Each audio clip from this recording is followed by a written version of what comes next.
Hey everyone, welcome back to another video. In today's video I'm going to go over the season 14 hero priority list for the beginners, and perhaps this also touches the mid game, so it's also a mid game in a way, early to mid game priority list. Once you're done with this, you're pretty much done with the mid game and you're entering the mid game to end game transition. So first of all, we're going to start with Elisha, or rather I'm going to explain why Tsuki is no longer in the top priority with the event start, but rather in the worthy mentions. The reason being, we are getting Arcane Doorbell in the Oracle store in like 3 weeks from this video, or 4 weeks, maybe even lesser. So that's why Arcane Doorbell is simply going to be far better than the Tsuki is, and she's far more reliable in the extreme difficulties. For example, take a look at the aspects clear for the extreme difficulty. Obviously extreme is a really extreme difficulty, and he's using Arcane Doorbell as many players are. Tsuki is nowhere to be seen, as Tsuki is pretty much only early game dominant hero. So Elisha is the must have. 6-star Elisha is enough. There's absolutely no reason to go 7 stars Elisha unless you get her for free basically, or someday get her from Oracle store or some random card and you want to get her 7 stars. At 6 stars, she's the best buffer in the game, currently only matched by Yorm, but the Yorm requires 7 stars. I have a theory going that Yorm 7 stars will be the newest highest priority, assuming she gets added to the event selector. So she will become basically Tsuki, but far better than Tsuki. And yeah, but as of that, I will talk about that once that actually happens. Right now, your first hero purchase is for sure going to be Elisha, and then you will work on 7-star Pandora.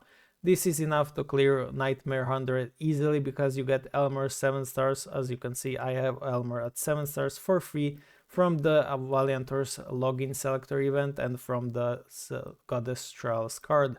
So that's the Undying God basically. With this passive at 7 stars unlocked, he will not die when paired with the artifact in the seasonal content that doesn't allow other allies to die. That's your easiest pass of Nightmare 100, pretty much. You will not struggle at all. For example, as aspect used, but this is a lot of overkilling. You don't need all of these heroes. It's pretty much only... Oh, he didn't even use Elmer, so yeah. He's just too strong for this. So let's see if I posted mine, but I don't think I did because it was just simply too easy. So yeah, I did not post it. I did post it in the previous season, which I'm going to try and find, season 13. And no, this is 14. Raw with Odyssey. Clear records part 1 or part 2. Let's see if... Yeah, okay, so this is on my alt. As you can see, Elmer 7, Elisha 6, Pandora 7, and the Trupus is all you need. Sarcophagus at 2 stars does help a lot. Astrid is not needed, but I wasn't sure if I would pass it without her or not. So yeah, that's all you need pretty much for this Nightmare 100, and you don't need a lot more. So these two heroes. Then you're going to pick Arcane Doorbell, which is basically Pandora, but Pandora is slightly more scaling heavy, but Arcane Doorbell does tend to have more instances of damage. So they're both used in the extreme difficulties, and they both perform on any difficulty below that. As of how are you going to buff her without the second Elisha? You're going to need Yorm at 7 stars. Yorm 7 stars is Elisha version 2. I have tested this on my alt once I got Yorm 7, so I wasn't able to beat a level. Then I beat it in 2 rounds when that happened, and I was shocked to figure out that she works the same way Elisha does, but even better. So yeah, Yorm 7 stars, an absolute must-have. Then I'm not sure about Odin personally, because Odin is not as used as I believe he used to be. She's not really needed because there's not a lot of levels that kind of have holy shield, so I might move Odin a bit down and instead do this, because these heroes are actually required for the extreme difficulty, and Tiamat as well. Behemoth is really good in PvP, but is she needed in PvE? No, she can be used in Lost City for a while because once she dies she provides insane buffs, but apart from that she's not really needed. She's mostly a PvP hero. So something like this perhaps could be done. The reason why Tiamat is here because she's needed for the Rift Odyssey Extreme 100, which is the like Farb showed here. You don't need Elmer or other heroes, but you will need Tiamat for this level. 8-star Tiamat minimal, and you won't need even the doggo pet, or whether it's their Cerberus pet, you won't need him. So yeah, that's why Tiamat, I slowly want people to build her. She's also great in PvP, but not really amazing, but she does do a lot by decreasing the enemy's attack. To continue after the Yorm 7, so to recap, Elisha 6, Yorm 7, or even 8 if possible. Elisha, Arcane Doorbell minimal star level is 7, ideal 9. You will now want Arcane Doorbell at 7 for minimal for sure, but work on her for 9 for sure. Then Yorm 7, then Leviathan 7, and Ayushta at 7. So there's a lot of Ayushta usages because she doubles the actions of all heroes. I'm not sure if she's used here. Probably not, but yeah, somebody used her in here. I believe it was. So Aspect cleared Extreme 100 with Ayushta, but he does have the Cerberus at 6 stars, which is the key part, but he also used Tiamat. So this is why I'm putting these heroes slightly above than previous seasons, because they do have proven to be consistently needed for Rift Odyssey Extreme, and your goal is to clear as much Rift Odyssey as possible every season as much as possible, because you want those rewards to be snowballing and get even more rewards in the future. That's why we have Tiamat, and as I mentioned, Odin 6 stars usable but really needs 8 stars, and then Behemoth is 6 stars usable in PvP but really wants 8 stars as well for PvP. She's no longer really used in PvE, which brings us, she could be also moved down, but yeah, I'm not sure. She's a cheesy pick. So Amaterasu is a really great hero with Arcane Doorbell, especially once she's X. So you have 2 ethereals, or rather 4 ethereals with these two, and she also increases the crit damage of all allies, which is amazing with the Arcane Doorbell because she ults a lot. So increases team HP, no, not this. Yeah, doubles the entire team's crit damage, and the Arcane Doorbell increases, or rather make sure everyone in the team crits, and this combo is pretty deadly. So you will maybe see some Amaterasu in clear records as well. Now the hero that fell from the skies to the bottoms, Tsuki. Still great hero in the early game, still amazing, still will provide a lot for you, but I don't think she's no longer the best after the Arcane Doorbell enters the Oracle shop. I do believe she will get replaced easily everywhere, every clear record will have her, although she's still one of the cheapest and easiest ways to get Snowball started on your account. Issue won't be getting her, issue will be delaying these heroes that are required for the Rift Odyssey. So here's my alt of 75 days, and this is what Royals I currently have.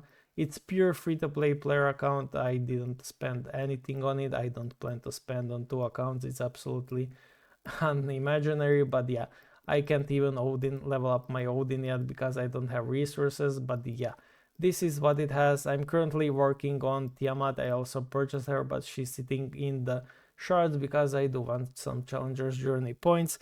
But yeah, I did save up for her. I'm going to work on her. I have 100 coins waiting for the time when Ayushta enters the shop, so I will be picking up her. And then another 100 coins when Rift Odyssey resets, I will be picking the Dorabella. That's my plan, that's my goal. So basically following this guide, I put guides as I would play the game from the beginning again. I didn't purchase Behemoth, I went Tiamat over her, which you can obviously see. So yeah. I might purchase Materasu. I do have Lilith from some shards. I do have Tsuki, which I'm no longer using as much as I used to. Although I am, because I did end up getting Eve for quite cheap. So Eve is amazing hero in the early game at 6 stars. She's basically Pandora. Really, really strong. Really recommended if you're in summer state like my alt account is. I'm even using these 2 heroes like Diana and Marina. They're also extraordinary for basically free from playing the previous season. So yeah, you can find a lot of uses in some of the heroes, but Eve is truly great at the 6 stars at the new account. She really does put the work in. Then we have the Hell 100 or other Oracle shop as needed. So only purchase Gaia if you need her, only purchase Dahlia if you need her, same goes for you can also select her from the Dimensional Arena card. I also do have that one on this account. I didn't really use it yet, so I'm not sure on who I will use it, but I will definitely use it on someone later. Once the Challenger Journey starts, I might pick up a Amaterasu copy or get Leviathan to 8 stars for the Monarchs. I will see what happens. But yeah, someone of the two probably. I doubt I will get anyone else from here. But yeah, so occasionally you can also use the dimensional arena card on them. Mulan was once top tier for the Oracle stores, but now she's in the Yggdrasil store, so you don't have to spend money on her, but simply you can get her from the Yggdrasil store and basically save your money. I did end up getting her 7 stars in 2 months, so it took me 2 months from grinding Yggdrasil each time to get her 7 stars, and I still do use her in a lot of PvE. Then we have the guild shop. So the guild shop priority is going to be these seasonal hero shards. Always purchase this is the top priority, never spend on something else. Then we have Hades. Hades is the second priority, and as you can see, I can already get him to 6 stars. That's pretty amazing. And then my suggestion is going for Narissa, so you can slowly start on your PvP journey. I do not suggest purchasing Audrey yet, because getting all three these is a bit tough on the currency, so just work on as you can afford, basically priorities from left to right as the game suggests. Then we have the Holy War shop. Obviously Aphrodite was the hero to purchase from the oracles, but now I don't think she's as worthy because she's in this shop. Just basically grind the Holy Grail War. I am not grinding it as much, it's my alt account, I simply cannot bother putting the time in. I will likely just rather purchase her in the Oracle store than put the work in on this account. But if you're a casual that is actually tryharding this game and really wants to play as min-maxing as possible, I do suggest trying this mode as much as you can and getting Aphrodite to 7 or 8 stars and then your Wu Zetian. But I would perhaps purchase Wu Zetian first because her runes are priority and at 6 stars she will do the job. Okay, so I meant Abyss shop, I see. So this is actually Abyss shop. So for the Abyss shop, I suggest purchasing Arthur if your Ashrid is 8 stars. If not, purchase Ashrid. But starting on Arthur at 7 stars is pretty good. Even at 6 stars he can be used. And then work on Althea. If your Ashrid is 8 stars, there's no real reason to move her forward. And I made a mistake. The World Arena shop should always be used on these. As you can see, I'm purchasing only these. And for the other currency, you will also always want to use it on this. So yeah, a short shops update, I guess. But yeah, hopefully the priority has been clear now. To recap, 6-star Elisha, 7 to 8 stars Pandora, 7 to 8 stars to 9 stars Arcane Dorabella. Obviously first go with minimal, so 6, 7, 7, 7 on Yorm, 7 on Leviathan, 7 on the Ayushta. Get a 6-star Odin, then start on Tiamat in my opinion, and work on these two together. Get a 6-star Behemoth so you can use her in PvP for the speed advantage, and then continue working on Odin and Tiamat. Perhaps grab Amaterasu copy or 2 if needed for the clear records. Tsuki, if you want, you can still follow the old guide for the Tsuki. It's completely viable, it's not outdated, it's not wrong. You will also have massive success with her, so it's not a mistake. But as of right now, I just move her to the War Dimensions. Lilith is an amazing buffer. I use her everywhere on this account pretty much. I use her in the Primal Realm bosses. I use her in the guild bosses. She's really amazing buffer and I use her everywhere. Ascended Bastet, perhaps a bit iffy pick, so purchase if you want, don't if you don't need. Really temporary. You can also put Aphrodite in here if you want to work.